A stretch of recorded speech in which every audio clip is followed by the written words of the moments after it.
Hello, everyone, and welcome to the undisputed heavyweight champion of the world show made for the fans by a fan. I am your host, as always, Richard Tiemann, and this is the award-winning Fan Show.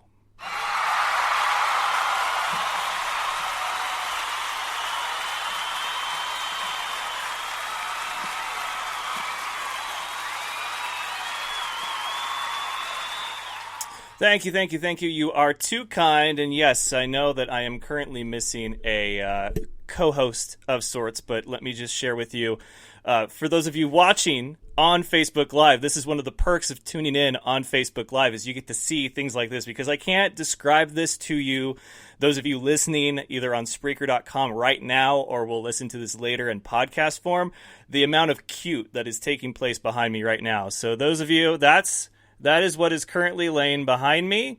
That is a very passed out Fozzie, as you can see. And let's see if I, yep. There's another one. There's the cute right there. That's Fozzie. So I don't want to disturb the prince's sleep. I don't. That's bad juju. Okay, we don't disturb Prince Fozzie when he is napping. Nap time is precious, even if it's showtime. You just don't want to disturb that right there. That is full on passed out. That is kitty coma, and that's right behind me. And yes, everyone is a fan of something, and we have something for every fan, especially if you are a fan of cuteness in kitten form. So I thank you all for joining me this evening. It is great to be back, especially given the events of the weekend. Look, I'll spare you the details. Some of you know, some of you don't, and that's fine. That's kind of how I would prefer it. Those of you that do know, you're the privileged few, because it's not, there are certain things that I will make public. There are certain things that I will announce, and there are certain details that I will include. But as far as really down to the nitty-gritty details, sometimes I just spare that and like to give you guys, at least keep you in the loop, a general, here's what's happening sort of thing. So there was some news Friday night that we received that we weren't too happy about. Saturday, though, was a great getaway. Literally went to Seattle for the for the XFL Showcase in Seattle. And basically, it was a great event. We'll talk about that during headlines, and we will recap the IFL playoffs, which are here. We'll go over the first 5 award winners for the 3rd annual Fan Show IFL Awards, which we have 5 more to present today, and then 5 more tomorrow, 5 more Thursday, and finally the Big 5 on Friday, which include your outstanding offensive, defensive, and special teams player of the year, your coach of the year, and your MVP. So those are the big 5 that we are building up to, so to speak. And yesterday's 5, I'm getting ahead of myself. I got to get through headlines. So chime in on the chat. If you saw the awards from yesterday, 3 of them were, well, I take that back. 2 of them were new. And then one was a returning one after a year's hiatus. Again, this is the 3rd annual. Which award was your favorite from yesterday's group of 5? Any that you feel were head scratchers? Any that you felt, yeah, that's obvious, very well deserved there. And we'll go over those also. Any surprises from the weekend as far as the IFL playoffs are concerned? Both outcomes, I feel, one game could have really gone either way, and it really did for most of it, all the way up into the end. And the other one, maybe the biggest surprise to you, was the final score. But anyway, give me your thoughts on the first round of the playoff. We'll talk some XFL. We've got a retirement announcement to talk about as well. And then we will go over the awards as well as what happened on this day 17 years ago in the WWE. So without further ado or any more delay, let's go ahead and get through today's headlines.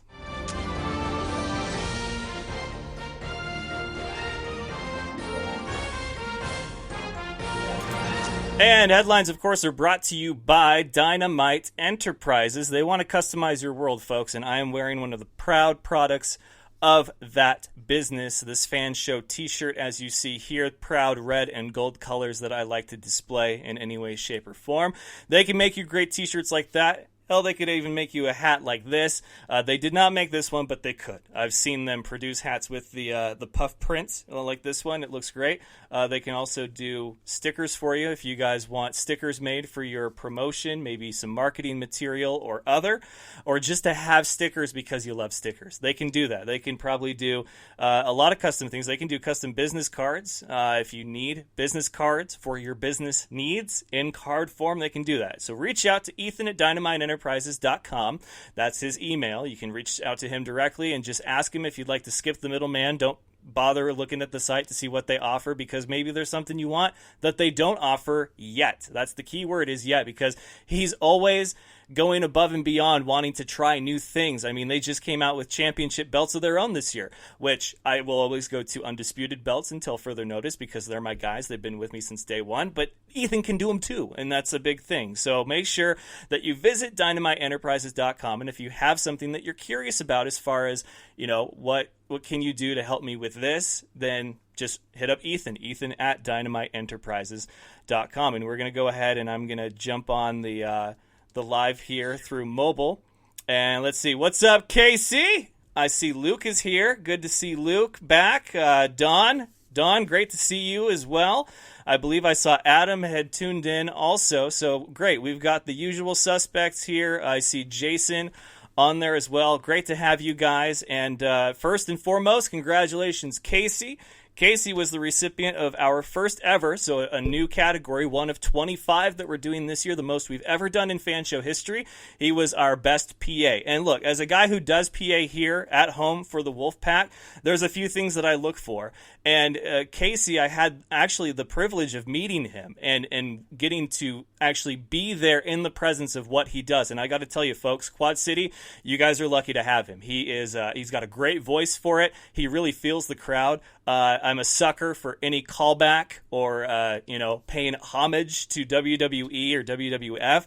And he had all of it. He really kept the pace well. He made sure to do all the plugs they needed, and he wasn't repetitive. He didn't overdo it. The guy for Sioux Falls drives me nuts with the "I can't hear you." I can't do that. I'm sorry.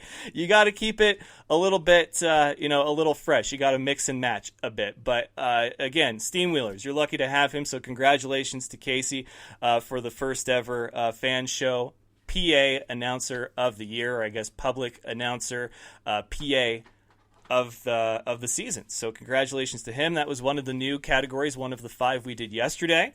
Another one that we did for the first time ever, Best Photographer. And as somebody who does the Outstanding Player of the Week and who looks for photos for this, that, or the other, I go through a lot of photos. And Matt Carwick, who is the winner of our first ever Best Photographer award, there's a lot of things that really stood out about him. For one, he takes some amazing photos, but also he's always available if I need a photo for anything, which there's a few photographers like that. Matt Hinshaw is another. Connor Ferguson's pretty good about it. Mike Mattina, who I had the privilege of working with from Tucson this year, also very at the ready. But Matt is just always there. I can ask him, hey, do you have a photo for this situation? And it's like, boom, he's got it. But if he's not available, I can just go to his site, and he's provided me with the login, and he's just like, go and pick what you want. And I can go through it. And there's a lot of photos. There's like 300 photos per game plus. And just the moments and the action that he is able to capture, it really is second to none. He does a phenomenal job. Green Bay is very lucky to have him. But it wasn't just the photos of the blizzard that he took. If I needed a photo of a player from a team that doesn't have a photographer, which, yes, there are teams that don't have team photographers, I could go and look through the schedule and be like, okay, who have they played? Who have they played? Who have they played? Oh my God, they played Green Bay. And I would go look, and 9 times out of 10, he will have at least one of the player I'm looking for. So thank you so much, Matt, for being a lifesaver when it came to my Outstanding Player of the Year awards. Luke, I miss you too, bro. I miss you a lot, man. And it's good to see all you guys tuning in. Again, this is our week back from, of course, we had IFL playoffs. I had the XFL Showcase in Seattle. But that's our second new award this year, Best Photographer. A returning award Best logo. Congratulations, Tucson Sugar Skulls. They won Best Logo, and really, this seems to be the unanimous consent throughout the league, fan of theirs or not, that Tucson just, without a doubt, has the best logo in the league, and it's hard to argue. It looks sharp. Now, their helmets are not the best-looking helmets in the league. I don't think I'll do a best helmet category because it's kind of like my own thing. Spokane Empire, still to this day, one of the single best-looking helmets in the league of any year. Just going to throw that out there right now. But Tucson's logo is fantastic. Last year, we did not have a best logo because we had all 6 teams were returning teams, and so nothing had really changed. There was no rebranding like we had with the River Kings. There were no expansion teams like with Tucson and San Diego. But the original winner from the first ever IFL awards that I did for the fan show was Green Bay, and I still believe that Green Bay has one of the best logos in sports, but this year they have to step down for the new champ, Tucson Sugar Skulls. Congrats, guys. And then, of course, 2 returning awards that, as someone in media, works a lot with these folks, I know I feel they need to be recognized. Best social media, a 3-peat, back-to-back-to-back. Sioux Falls Storb, Kaylee Shade. She is a tremendous help. And my criteria for this is simple. If I'm ever not able to tune into a game, which happens, and if I need to go and see what's happening somewhere, any social media platform, Instagram, even Snapchat, I think they started to involve this year, but Instagram, Twitter, and Facebook, if I need to know what the score is, or if there was a big play even. Some teams don't tweet out or post, big plays or after every score. Sioux Falls, though, they're on it, man. They have great graphics for it. They're always posting breaking news, transactions, things like that. So their social media right now, second to none. Tucson gave them a good run for their money, though. I will point out that Tucson's social media team did very, very good this year. And then also the best game day communications, that's Peter Garbo of Arizona.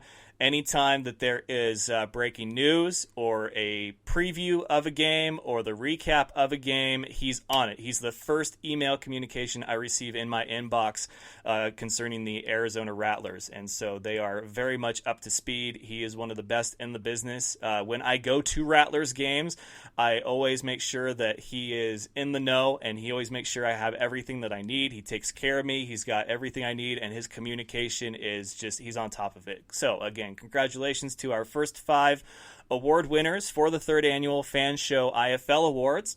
And let's see, Jeff says he agrees. Good to see you, Jeff. And let's see, Adam says, oh, wow, I just got a badge for being one of the Fan Show's top fans. We're spreading the love everywhere. Adam is now he's received an award for being top fan. Congratulations, Adam. We do love Adam's comments on here. And not so great news. I mean, look, it's great for him. It's bittersweet for me because I loved watching him play. BJ Hill has announced his retirement again. So BJ, look, we love you, man. We wish you all the best in your future endeavors, as they say. But the league will miss you. Green Bay will miss you. I'll miss you, man. So congratulations, everybody. If you're friends with BJ Hill on Facebook, go give him a shout. Give him some love, because I know that these decisions are not easy, especially from my guest tonight, Tyler Knight, formerly of Sioux Falls Storm. We talk playoff picture and the upcoming matchups. But yeah, go and give BJ Hill some love because he needs it. This season was not, I'm sure, how he envisioned, but in the last regular season game, he did have a field goal attempt returned for a touchdown, because so many of his great kickoff returns had been called back, and those are crimes, man. Those are flat out crimes. But BJ, we will miss you, man. There's nobody better as far as all purpose than you, my friend. So congratulations on his second retirement. I'm going to make fun of you for that, man, to BJ Hill. So we had the XFL Showcase, and that was in Seattle, and that was a lot of fun. Met a lot of great people. Jackson and Mora. Jackson is from, I believe, 920, KDL. And then we also met Jerry. He's a great guy. And then, of course, Mora. Mora was great. And she was from 710 ESPN. I got a chance to talk with John Clayton. Not an interview. We just were shooting the shit.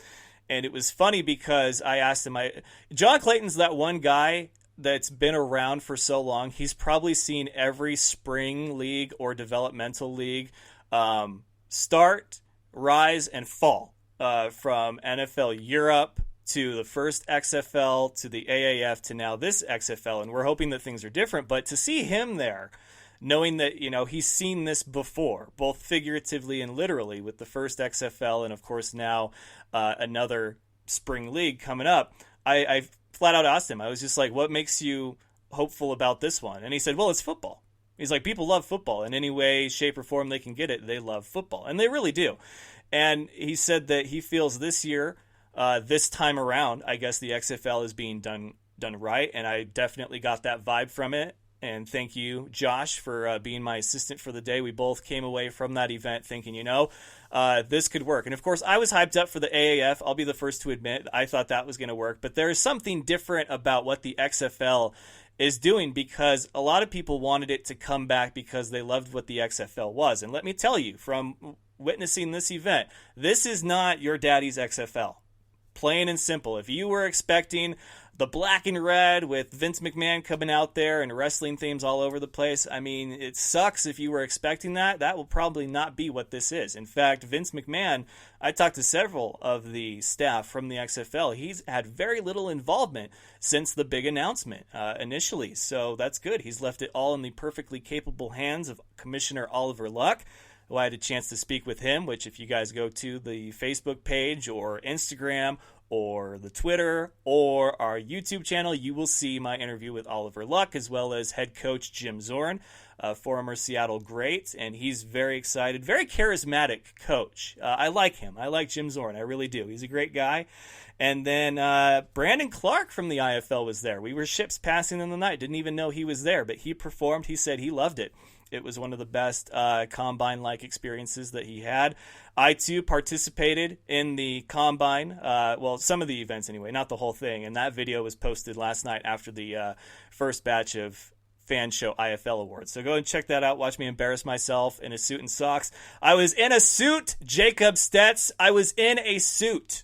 I cannot say that enough, sir. I see you laughing at my time. I was in a suit. You try that in a suit. And then I'll go and kick field goals in tights and a jersey, not in my suit. And then we'll see who's talking now. So Jacob's been blowing up my comments. He's been trolling me lately. And that's what I say to you, Jacob.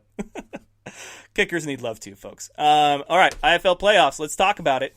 IFL had its first round of playoffs. There are 6 teams in the playoffs this year. Last year there was only 4. 2 teams had a bye, Arizona, Iowa, and 4 teams squared off. We had seeds 4 and 5, and that was Green Bay hosting Nebraska, and then we had seeds 3 and 6, and that was, of course, Sioux Falls hosting Tucson. Green Bay and Nebraska, man, that was a game. And that was a game that could have gone either way, and it really did. I thought the turning point for the game was their goal line stand. There was a Chris Martin penalty that gave Green Bay a fresh set of downs when they were facing a third down and some yards, and that really changed things. And then for Green Bay to go from that score and get a goal line stand, I mean, everything pointed to Green Bay winning this game, and then they didn't. I'm not going to say that there was a jinx, but there was a jinx.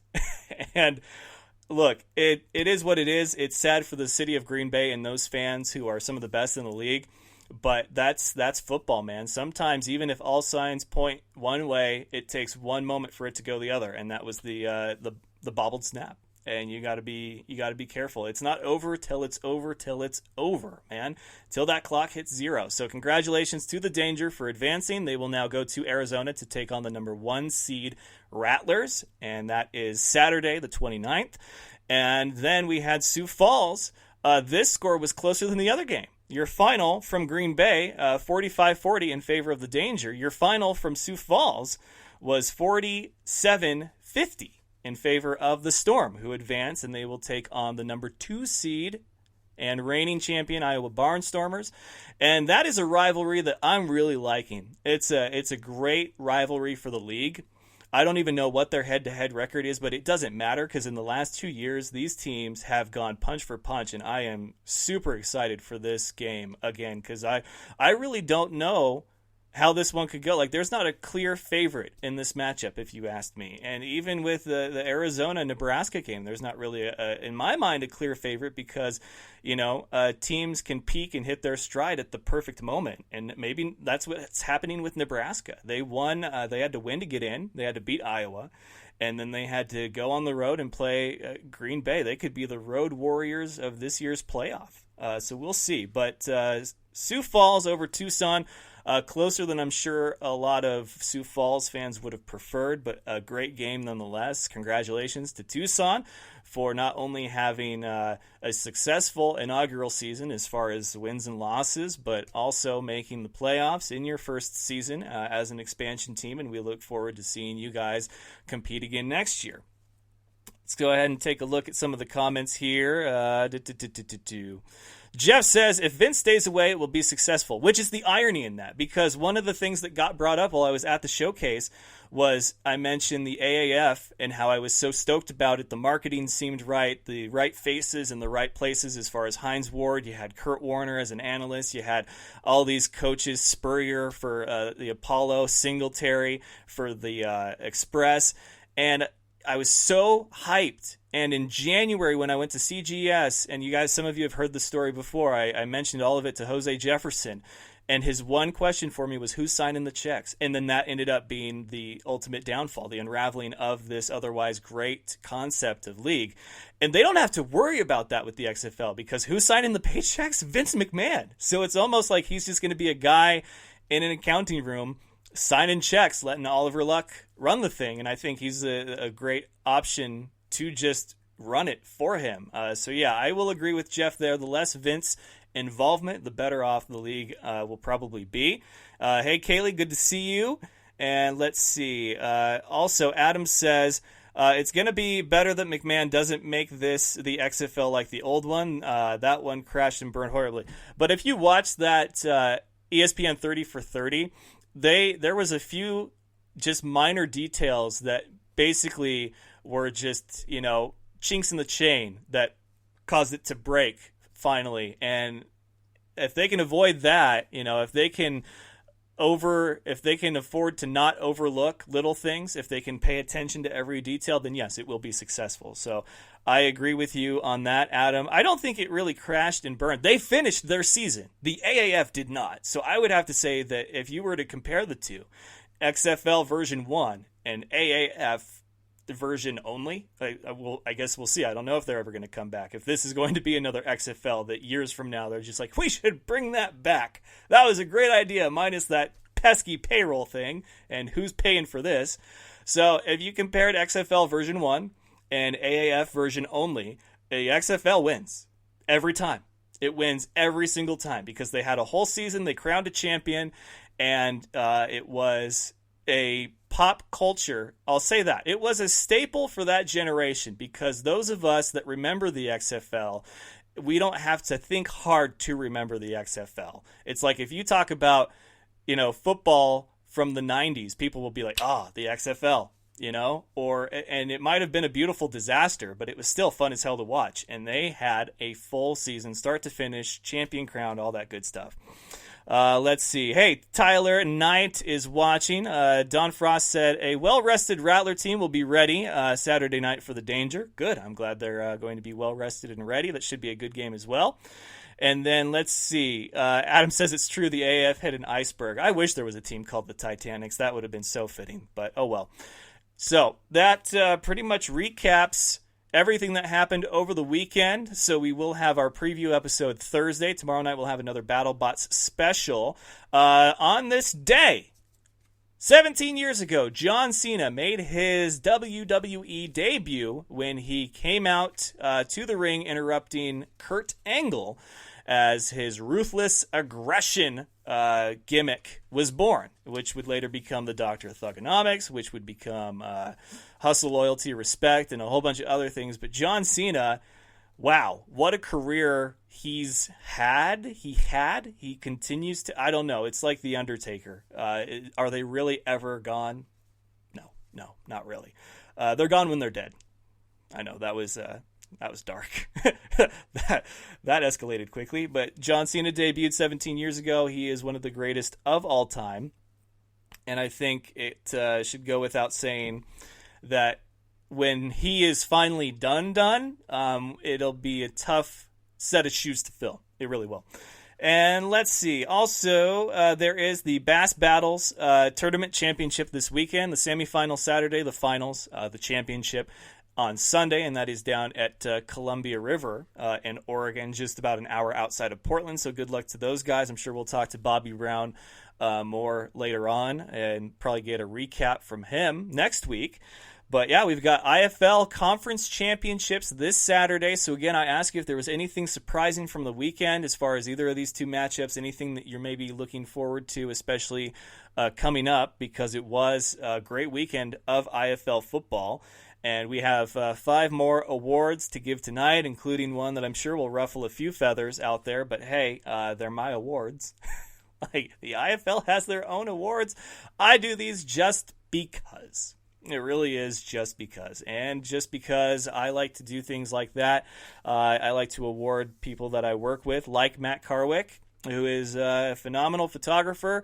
And I think he does a beautiful job of capturing certain moments. Those photos that you saw with his graphic for winning Best Photographer, first time ever, first one ever, was one I asked him a few weeks ago. I said, is there a photo that you've taken this season that you're particularly proud of? And that was the BJ Hill on top of the guy's shoulders. And he says, there's moments in games that aren't happening out on the field. And as a photographer, you're lucky to capture those moments. He's like, what makes this photo special is that there's even a photographer in the photo that is not taking the picture. He's not even taking it as a photo opportunity. But Matt is always there. Sometimes his sequence shots, I wish I could post all of them, because there was, I think, a tipped catch to Keyshawn Taylor when they played Iowa, that he has a sequence of, I think, 6 shots that are just outstanding. It shows the ball both going up, it's tipped, it's up, it comes down, and finally touchdown. And that was a great sequence. So congrats to Matt, to Kaylee of the Sioux Falls Storm for the best social media, because Sioux Falls has set a really high bar, and there's only been a few teams that have come close. Tucson was one of them. Arizona, if they worked on I think their Twitter presence and their Instagram would probably be pretty close. Well, their Instagram is pretty good. I think maybe it's Facebook. But one of their social medias is not as current and up-to-date as others. But also Iowa is doing pretty good in the social media department as well. And I think we've got 5 more categories. I'm not going to tell you guys what they are now. Let's see. Adam says, ruffle them feathers. I will do just that. We have the United Bowl coming up after the conference championships, and that will be the weekend of July 13th. So make sure that you've marked your calendars. Right now it's going to be in one of 3 places. It's either going to be in Phoenix, Arizona, Des Moines, Iowa, or Sioux Falls, South Dakota.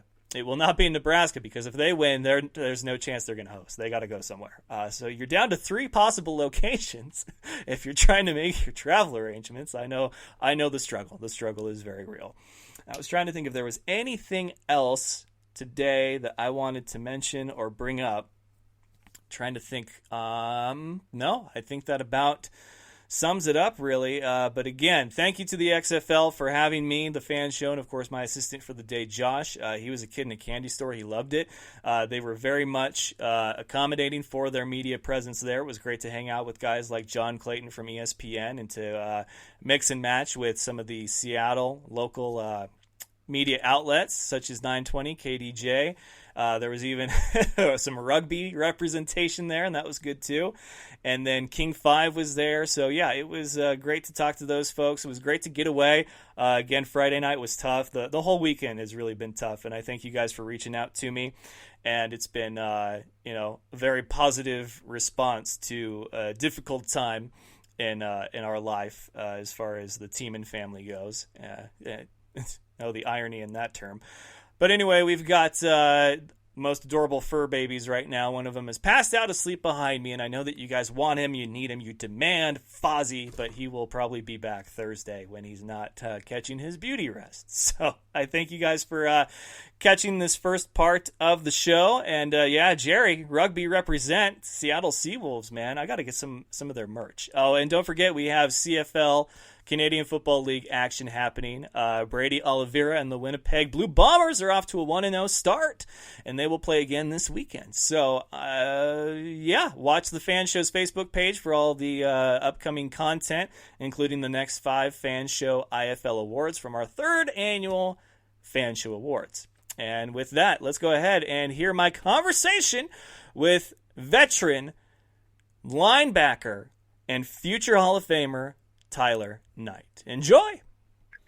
All right, ladies and gentlemen, joining me now to talk IFL playoff football as we're coming up on the conference championships for the Indoor Football League is a man who knows all about championships, and he's enjoying retirement right now, but he was once with the Sioux Falls Storm. It is Tyler Knight. How you doing, Mr. Knight?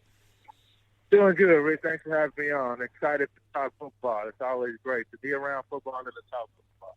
Yeah, and like I said, you're no stranger to this particular weekend, and I think, you and I had talked, there are 10 teams in the league, which is a great number, but it seemed like the field was a bit more competitive, and it's not just because there were more teams, but anytime you have a final game of the regular season that will determine the last playoff spot, or I think it even determined 2 of the last playoff spots if you count Nebraska's upset over Iowa. But I love not knowing until it's all said and done. What did you think of the regular season playing out? Yeah, I mean, it was great. It's been a great year. I mean, even for it to play out like that, it hasn't been too many years where that final game has came down to the last few seeds to enter in the playoffs. Normally, pretty much, you knew who had the buys, who's going to be playing first, and who's going to be going on the road. And it's pretty much lopsided. This year, I can't say it was very competitive. And almost every game, you accounted for those guys going to that final game of the season. Yeah, and I mean, even with Iowa and Sioux Falls, their game about a week before the last one of the regular season, that was going to determine who was going to be the number 2 seed. So we still didn't even have our seeding really figured out until the last 2 weeks of the regular season, which I thought was great, especially, that matchup between Quad City and Tucson being the last game of the weekend. That really did not disappoint. That was a great matchup to determine who would get that 6th and final seed. So great regular season overall, and we've had our first round. We had Sioux Falls over that Tucson team, and that was a very close game. You were there. What did you think watching that, being a retired man and seeing same story, different year for your Storm? Man, it was a great game. It was a great game. Both teams. I mean, the game honestly could have went any way, either way.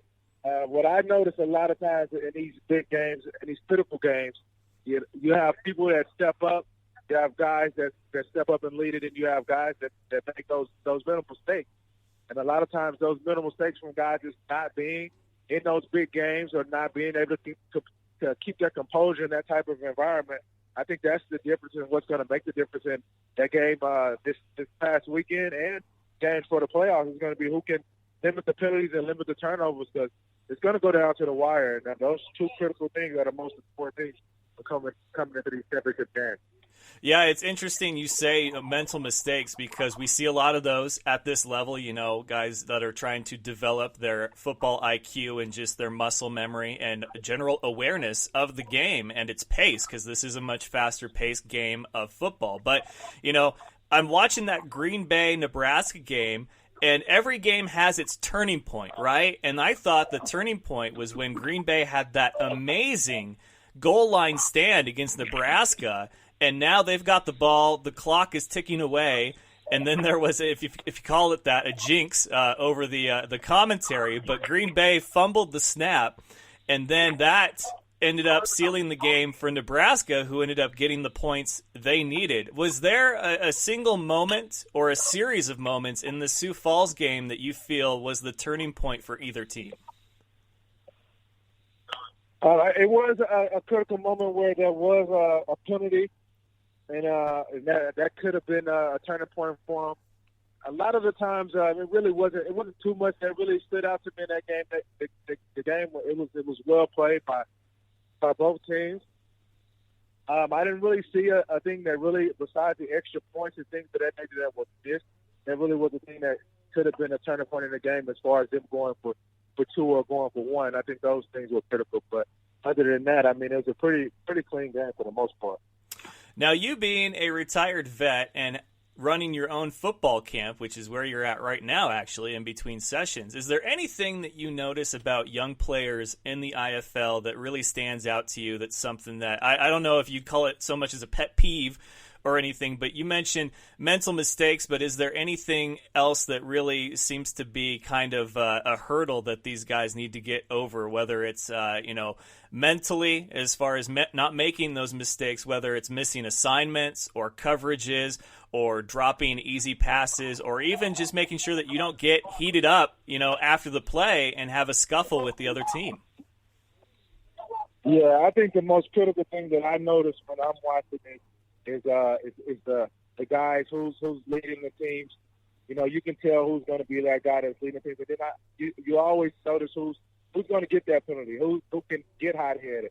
So the most important thing that I survey is who's getting hot-headed, who's going to cost their team that game, because that's going to be the critical part. And I see a lot of times where it's always going to be the second man that can call. Even as an official, when I referee, a lot of times they're not going to see that first guy. They're always going to catch that second guy. So it's about knowing how to walk away and when to walk away and just standing between the whistles so that you don't get a penalty and cost your team, because right now every game matters. And that one penalty that can cost your team, you just don't want to be that guy to get that penalty. Yeah, and while I'm watching both of these games, there was one penalty that stood out to me above the rest, and that was in the Green Bay, Nebraska game, where I think it was Chris Martin who had an unsportsmanlike against Levi Copeland late hit, when the play was whistled dead, and it cost their team a significant amount of yards as well as a new set of downs, and then for them to get stopped at the goal line, I mean, everything points to Green Bay winning this game, and then it just comes down to the fumbled snap at the end of the game. Is there anything that, if you're in the locker room as a leader, that you tell your guys on the losing end that said, even though this happened, we still had like a really solid game and we played better mentally and physically? It was just that one thing. Or is there any way to tell your guys that they still won even in a loss? Yeah, that penalty that you're talking about was huge. I remember it too, and I talked to my good friend Mike about it, about that penalty. That was huge because I think that was a third down situation for them, and it actually gave them a first down when it could have been, a turnover or 3 and out. So yeah, that was huge. I mean, but you never come into a situation after a game and point at one play and say one play cost me the game. Because a lot of the times that really isn't true.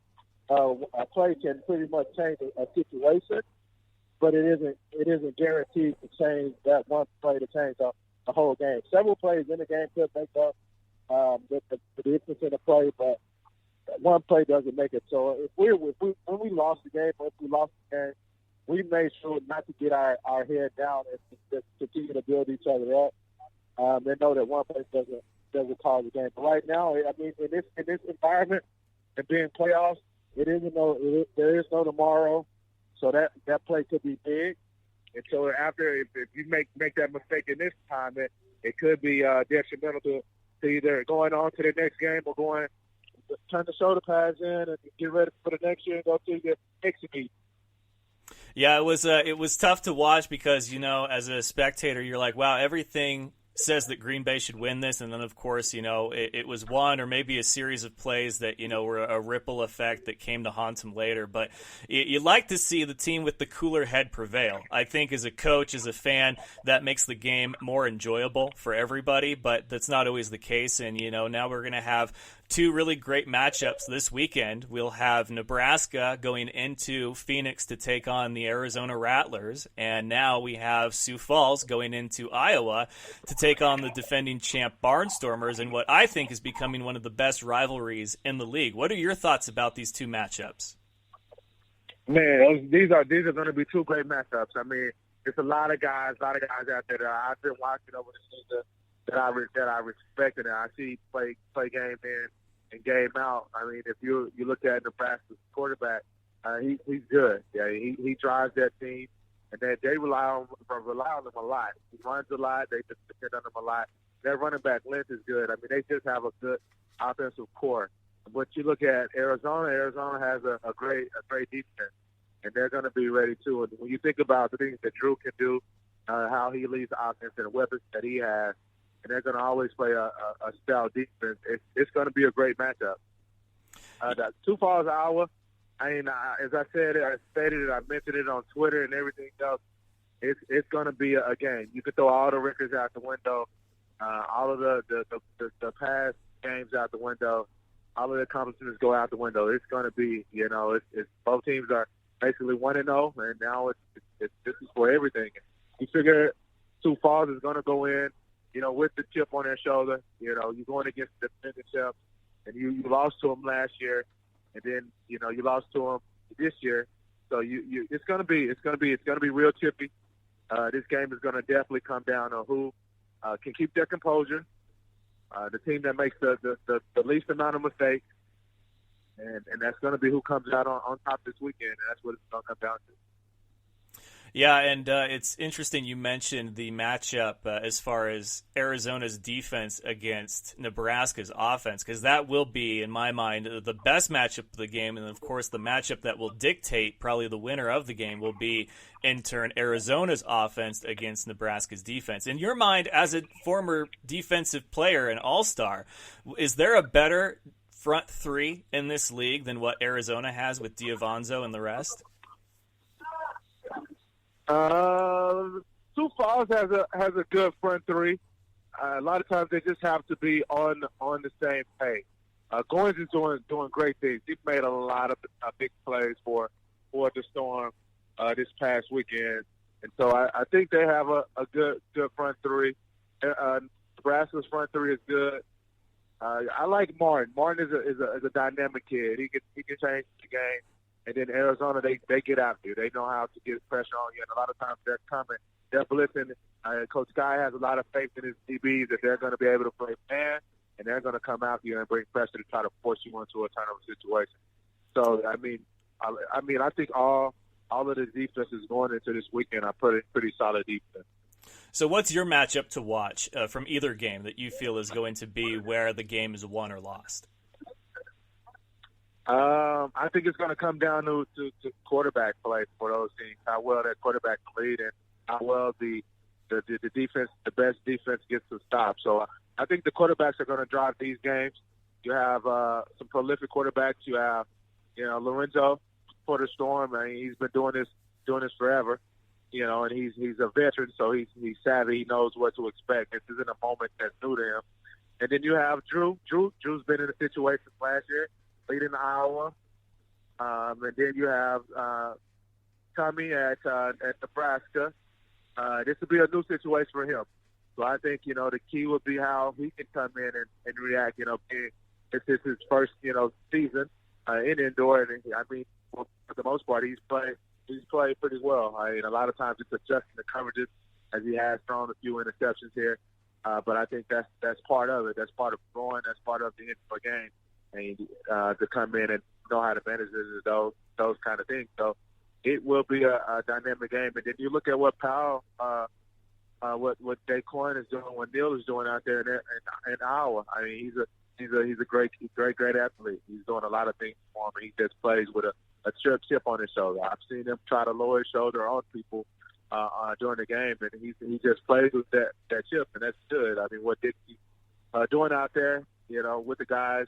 He's just feeling that confidence with those guys, and they're able to come in, and they're showing that they belong. Honestly, a few years ago, you wouldn't have the same conversation about Iowa. So it's amazing what he's done for that program. And also, I can't forget about what happened in Green Bay. I have to say, Coach Robeson has done a great job out in Green Bay with those guys and turning that program around. I definitely could see easily, closer to the year with his first year taking over as that team and leading them to the playoffs in 7 years. I mean, that's a great accomplishment in itself. Yeah, he's definitely a favorite for that, as well as Iowa's quarterback Daquan Neal, who you mentioned. He's been playing great all season, and looks like B.J. Hill's going to join you in retirement again, so it'll be good to have him and his thoughts from the outside looking in. But when it comes to playing a team like the Arizona Rattlers, who just completed a perfect regular season, Is it that you have to play mistake-free football, or do you just have to play better than them for one game? You just have to play. You know, you have to be better than your opponent week in and week out. You can't ride too high. You can't ride too low. You have to stay composed. I mean, they were in games to where they were down, and they just found a way to win. And I mean, that's what good teams do. So if you're in those situations where you're down, it's not crumbling in that adversity and crumbling in that moment. As I've been a part of teams here with the Storm that we went undefeated, and it's more or less taking that one game at a time and being the best at that game, and just knowing not to give up or to bicker or put each other down, but to pick each other up when you're down, you know, battling that adversity. And that's what the best teams are going to do. It's playoffs. That's what you have to expect. That's what you're looking for. It's the teams that's going to be able to battle back when they're down. Maybe a team hasn't been playing with the lead all year and they're behind. How will they battle back? How do they respond? That's going to be the key in these playoffs. Those will be some of the determining factors in who wins these games or loses. Do you have any predictions you want to share with us as far as who you think will come out this weekend and advance to the United Bowl Championship? I mean, honestly, I said it earlier. I can't make any predictions because, I mean, honestly, it could go any way. It could go any way, you know, honestly. I mean, when you look at these teams, you know, you have probably the top four teams and that's ready, that's going in the battle. The teams that are growing and building with each other. Even Nebraska making a late acquisition, adding Tatum to their offense. You know, he sparked them a little bit last week, I think, with 2 touchdowns against Iowa. So those kind of things, you know, you just never can say or choose in the playoffs because a team going on the road, it's tough. You know, I was talking to someone and I told him going on the road is tough in the playoffs because you get out of your norm.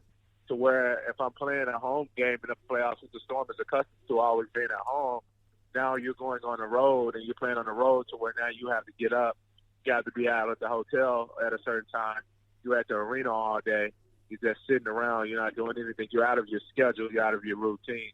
And so those things are critical because most people have you know, rituals or things that they do in reference to how they prepare for a game. How I prepare for a game at home is going to be totally different than how I prepare for a game that's away. And so those things are critical. All right, man. Well, hey, I appreciate your time. It's always fun to catch up. We'll have to try to make this a regular thing to talk some football soon. And, of course, I do appreciate your input and feedback for, you know, players of the year and stuff like that. It's been a great asset to me in the show to have you on call, so to speak. Hey, anytime, man. You know, I love talking about the game, man. I still get around every now and then when I can. Help the guys out and let them know what I see, you know, because if the best thing you can do is give back and help others. So it's a great time. I appreciate you for having me on the show. Anytime you need me, you know I'm available. All right, man. Well, hey, go kill it out there with your football camp. Glad to see that's going well for you. And, of course, take care of yourself and enjoy the games this weekend. Hey, thanks. You too. And one more big thank you to Ty Knight formerly of the Sioux Falls Storm, now of retirement, and he is enjoying every minute of it. He made a post that I asked him about. He's like, yeah, I guess it's time to come out of retirement. I'm like, bro, you serious? And he's like, nah, man, I just, you know, miss it. And you can miss it. It's okay, man. I understand.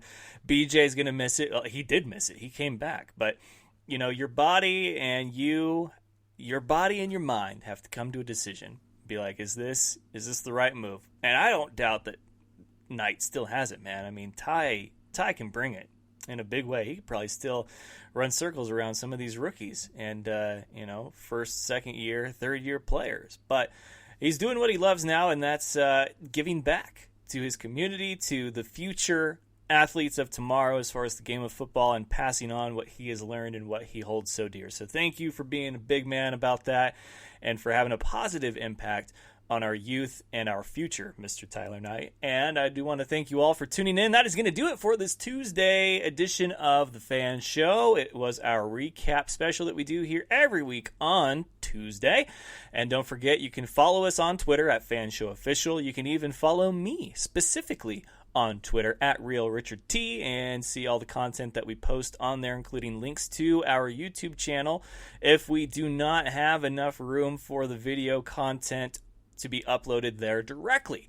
And you can follow, again, same thing, which is Instagram, and that is The Fan Show. You can see photos and videos up to a certain length of time, and that has links to all of our other sources for great Fan Show content. And you can give us a like, give us some love on Facebook, facebook.com/fanshowofficial. We're on Snapchat, but I hardly use it, and that's The Fan Show. If you're there, you can add me and then snap me and see if I respond. And then, of course, like I've said a few times, we have a YouTube channel. Don't know what the direct link is, but the link is all over the place, including links to different videos, which we had a lot of them from this last weekend in Seattle for the XFL Showcase. So go and check those out.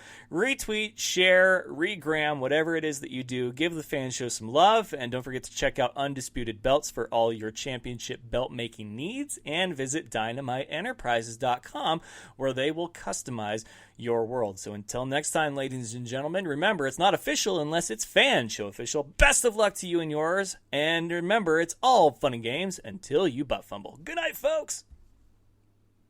Do you remember the time that Mark Sanchez ran into his player's butt? That was funny sports. Thank you for having me on the show, man. I love the Fan Show.